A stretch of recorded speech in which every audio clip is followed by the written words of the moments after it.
ahojte, opäť Snipers podcast a momentálne tu mám teda Lukáša Hlavačku, trénera starších žiakov. Ahoj Lukáš. Ahojte, ahojte. No, dohrali ste teraz výborný zápas s Prešovom. Povedz svoje dojmy, emócie, aké to bolo? Tak za mňa to bol jeden z najlepších zápasov turnaja podľa mňa v našej kategórii. Malo to všetko, malo to súboje, malo to rýchlosť, malo to tú emóciu, malo to aj góly, malo to aj nejaké trošku také kontroverzné momenty. Čo bolo kontroverzné? Tak vylúčenia, alebo gól, ktorý sme dostali, kde mal dve nohy v bránkovisku. Mohlo nás to potopiť, ale chalani sa zotavili z toho a nakoniec to teda vyhrali. Takže za mňa super zápas, také malé finále by som povedal. Malé finále. To sme sa už rozprávali aj v predošlom podcaste, čo si bol, že možno takéto zápasy, alebo zápasy na takýchto turnajoch, že nám možno viac chýbajú, hej? Že aj preto je to dobré mať takéto turnaje, kde prídu silnejšie týmy, hej, ako hráme, alebo iný štýl. Ako to hodnotíš? Tak určite áno, tie silnejšie týmy, ktoré kladú väčší odpor, sú pre chalanov lepšie, lebo sa tam viacej naučia, hrajú to pod tlakom. Takže za mňa určite áno. Škoda, že ich nie je viacej takýchto turnajov. Aj keď tento turnaj teda zatiaľ výborne, aj kvalitatívne obsadený, aj si myslím zorganizovaný, takže za mňa zatiaľ spokojnosť. Jasné. Pripravovali ste sa nejak na tento turnaj, že si pozreli, ja neviem, tých súperov, že kto bude ako silný, možno ako hrajú nebodaj? Tak s niektorými súpermi sme už aj hrali, ako napríklad Warriors alebo Tsunami, ktoré tých poznáme z ligy, tam sme asi vedeli, čo očakávať. Detva, Prešov sme nevedeli vôbec. Tieto mladinské kategórie sa moc nenatáčajú, takže sme sa nemali moc kde pozrieť popravde. Ale tak ja som si ich napozeral, keď hrali predošlé zápasy a chalanom som teda povedal, čo od nich očakávať a asi o čom to bude. Hej, tento turnaj je náš domáci v princípe, čiže ten režim je trošku iný. Nie ste na hoteli, nie ste spolu, akože chalanom dávaš taký že voľný čas, hej, keď nehráte zápas, tak povieš im, že chodte a zjedzte hocičo, nemáš ich pod kontrolou, ako to riešiš?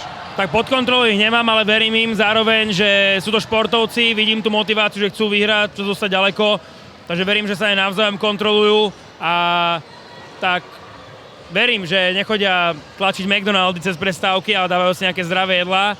A bol som aj vo Vivesa Janajec a videl som, že majú klasické zdravé jedlo, takže zatiaľ im verím. Dobre, mal si čas možno porozprávať sa s nejakými inými trénermi, hovoril si Detva, Prešov, bol čas sa s nimi pobaviť možno o niečom? Popravde ani nie, lebo ja tu ešte aj behám do bufetu, keď treba pomôcť. Jasné. Takže buď som v bufete, alebo som na ihrisku, alebo sledujem superov, ktorý čas na to nebol, ale už sme sa s nejakými trénermi rozprávali z Kapitolu napríklad. Takže akože nejaký čas bol, ale nebolo ho veľa. Ten turnaj má druhý ročník, minulý rok to bolo, že iba staršia prípravka hrala, tento rok už 3 kategórie. Ty si bol trošku aj v takom tom tíme, alebo všetci sme sa podielali na tom. Zatiaľ som sa rozprával s pár ľuďmi a veľmi dobre to hodnotia. Ako to vidíš ty, že podarilo sa nám to, alebo ešte to prebieha síce, ale... Tak ešte sme neskončili, takže ešte by som nepredbiehal, ale zatiaľ si myslím, že výborne zorganizované.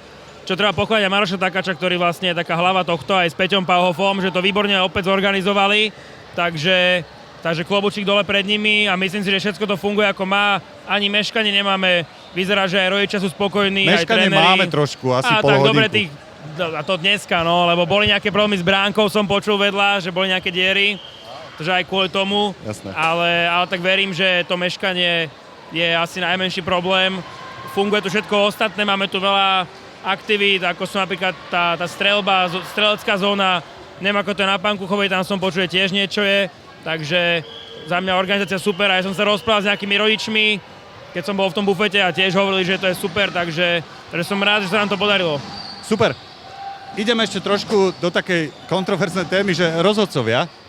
Ty si hovoril, že tiež tam ste mali v zápase možno niečo, čo neodpískali správne úplne. Ako to hodnotíš? Možno všeobecne rozhodcov. Majú to ťažké niekedy? Tak tiež sú to len ľudia. Každý môže spraviť chybu a nepískajú tu nejak málo zápasov zrovna, takže ja rozumiem, že už keď píska človek 5. 6. zápas za deň, že to môže byť náročné. Samozrejme, ja hovorím aj na druhú stránku, že to není o rozhodcoch. Máme tam 30 minút, ak spraví jednu kontroverznú vec, tak v podstate máme ďalších 29 minút na to ukázať, čo v nás je a ten zápas strhnú na svoju stranu. Takže nikto nie je o rozhodcovi, takto aj chalanom prezentujem, nech sa sústredia na svoju hru a a každému sa niekedy podarí. No dobre, a teda aké máš ciele na turnaji? Dúfam, že povieš, že zlatá medaila, hej, že nič iné. Tak, tá medaila je pekná, ale nič to nie je cieľ. Cieľ je odohrať čo najviac ťažkých zápasov, aby sa chalani niekam posunuli. Medaila poteší, ale aj tak je to o tom, kam sa dostanú vo svojej formulovej kariére a kam sa zase posunú. Takže čo najviac kvalitných zápasov, aby robili to, čo robiť majú, čo trénujeme, aby sa v tom zlepšovali. Jasné.